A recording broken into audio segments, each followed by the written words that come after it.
Some might be surprised to learn that the fate of America's economy has already been determined, verified, and announced by the Obama White House. Yet, it has received scant attention from the corporate media. In 2011, economist Kyle Bass interviewed a senior member of the Obama administration about its planned solutions for fixing the U.S. economy and trade deficit. Among the questions he asked was about the U.S. exports and wages, but the question itself was not nearly as important as the response he received from this senior administration official. In fact, this single 7-word response clarifies everything, explains everything, and leaves little else to discuss. We're just going to kill the dollar. There it is, the entire agenda in one short sentence. It explains everything we've been seeing domestically and globally. That one statement makes every other question irrelevant, or otherwise answers all economic questions and explains everything. Nothing else matters. I urge you to ponder that statement and all it implies. Doing so will provide you with the clarity to understand not only what is taking place today, but what is yet to come. It is important to note the specificity of the word kill. Stated in the active voice, it means an unambiguously intentional and deliberate act. The murder of our national currency, the United States dollar, is the ultimate agenda to be implemented under Obama. To kill our national currency will subvert the United States and destroy it from within. This begs a number of questions, including what type of Americans would actually have as their objective the destruction of our national currency. To whom do they hold their allegiance, if not to the American people, whose life's work as well as the toil of our ancestors is represented in the form of wealth held in US dollars? Does this make any sense to us as Americans? The answer is, of course, no. By its very definition, to kill our national currency is an act of high treason by those engaged in this activity. It undermines the very sovereignty and survival of our nation and will have a life-changing impact on every citizen in the U.S. It will also impact every nation and the people of every nation on the planet, as the U.S. dollar is presently the world's reserve currency.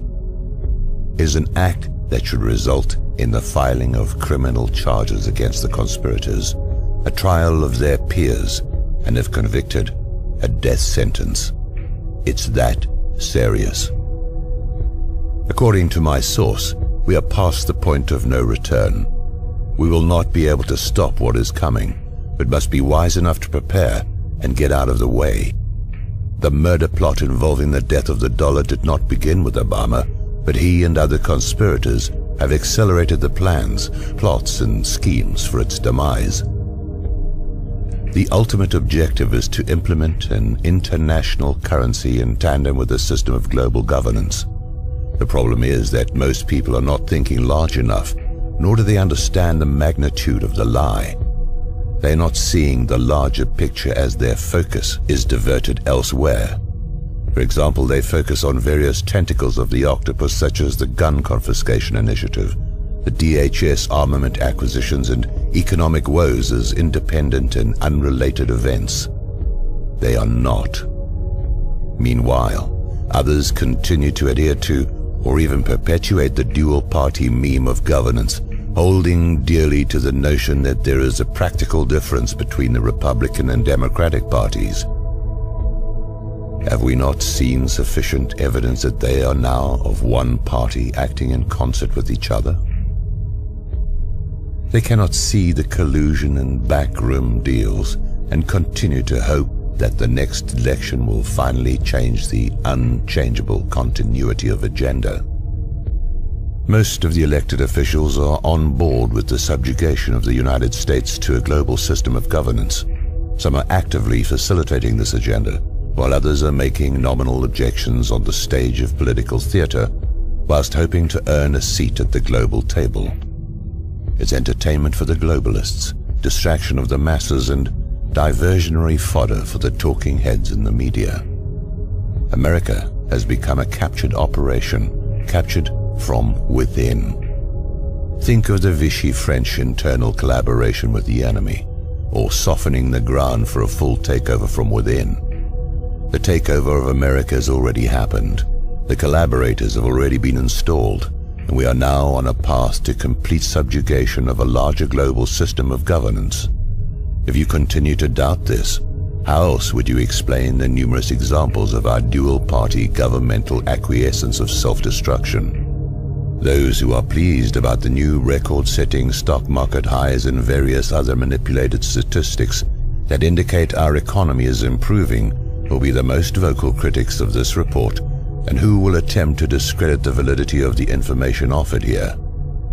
The more intellectually astute will look beyond the statistics offered for mass consumption, not only to identify the deliberately manipulated data, but to understand what is actually driving these false hopes, figures, and data. It is a magic show, and many are still captivated by the magician's many diversions, failing to realize that we are engaged in a global war, while being simultaneously hobbled by enemy infiltrators from within.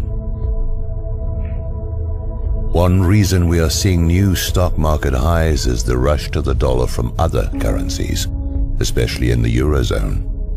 Another reason is the monetization of our debt by the Federal Reserve, despite the previous denials of Ben Bernanke and others. Simply put, the plan by the globalists, or the central bankers and those behind them, is to create this rush to the US dollar like passengers from a sinking ship to lifeboats. Once the lifeboats are filled to capacity, they will be sunk, and the United States dollar will be completely worthless. As in such a scenario, many will not make it. Many will die from what is coming. The level of evil behind this plan is incomprehensible to the normal human mind. We are at war with Russia. After removing Gaddafi from power in Libya, the Obama-Clinton Black Ops plan was immediately put into action. Benghazi was a logistics hub for arming the anti-Assad terrorists by our own State Department, covert operatives who were shipping millions of tons of weapons to Syria via Turkey and other staging areas. Russia was aware of our actions, and through the attack at the CIA Operations Center in Benghazi by proxy forces, exposed this operation to the world while putting a stop to this operation. It seems that everyone except the Western media reported what had taken place. The dirty little secret which explains why we have not been told the truth about Benghazi is quite simple. The efforts to overthrow Assad from power are continuing, except the arms and munitions shipments are now originating primarily out of Croatia. Overthrowing Assad would pose a direct threat to Russia, both militarily and economically. Are we to expect Russia's Putin to simply accept this without response? No. What is Russia doing to subvert our efforts? He is waging war against America, striking at the weak underbelly of our economy, which is the oil-backed dollar as identified in Michael Reagan's article, Building on a Kernel of Truth. Sadly, the Obama regime is doing nothing to protect us from this asymmetrical war. It's as if they are allowing it to take place. Although it was reported in the New York Times, few have paid attention to last week's meeting between Chinese President Xi Jinping and Russian President Vladimir Putin in Moscow. But it was an extremely important event in terms of the planned murder of the US dollar. An alliance is being forged between Russia and China to replace the US dollar as the reserve currency, already severely weakened by the policies of those in power, with a gold-backed currency. While reports do exist that cite the hoarding of gold by China and Russia, they are purposely underreporting their collective reserves. Meanwhile, Americans can't even get honest answers to the amounts of our own gold reserves held in Fort Knox or the Federal Reserve. Don't people find this reluctance for audit and inspection a bit curious, if not outright suspicious? The battle is being waged not only by military might, but by a currency war. We are being played through our military involvement in the Middle East, including our covert operations against Syria at the behest of Saudi Arabia. Unlike Iraq, the war in Syria will explode, turn hot, and we will be engaged in an ominous battle that will quickly expand and turn deadly. Weakened militarily through the policies of the Obama regime, coupled with an already weakened economy, the US will suffer consequences unlike anyone might imagine or is willing to address. It is a recipe for disaster, planned and initiated by the global elite behind the central banking system, including those in our own government, who've been set up from within, lied to, and now we're about to see exactly what this globalist system has in store for not only the United States, but every nation of the world. It is critical to understand that the takedown of the US will be the result of an asymmetrical war that includes the weakening of our military, our economy, and a direct assault on our ability to keep the dollar as the world reserve currency and protect the free flow of oil and energy to the United States. Within the last week, China held a surprise naval exercise in the South China Sea. Meanwhile, Russia displayed their resurgent military might in the Black Sea. These exercises were conducted as US military forces are spread thinly across many areas of the world. Is anyone paying attention here? Just as certain a collapse of the dollar is coming, so will be chaos on the streets of America caused by this plan to kill the dollar. The central bankers and the leaders selected to govern each country have effectively used the Hegelian dialectic to implement their agenda. Just as stated by George H.W. Bush on September the 11th, 1990, their predetermined solution of a new world order is being formed before our very eyes.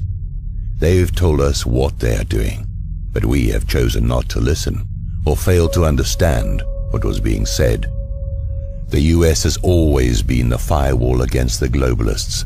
By their persistence, infiltration of global elitists into our government, and covert subversion from within, we are being led to slaughter. A view from space, looking at the larger picture of events for which many have questions, a clearer picture emerges. There will be some who dare to resist the pillaging of our bank accounts, the erosion of our rights, and the enslavement that comes with the dismantling of America. The dust clouds visible on the far horizon that watchmen have been reporting for decades can now be seen as an attacking army of barbarians whose fighters are now on the ladders and cannons are breaching our empire's outer walls. Who knows how long the inner walls of our empire will survive the next wave of their coming attack. Perhaps Ernest Hemingway said it best in referencing John Donne from his novel of the same name. And therefore, never send to know for whom the bell tolls. It tolls for thee.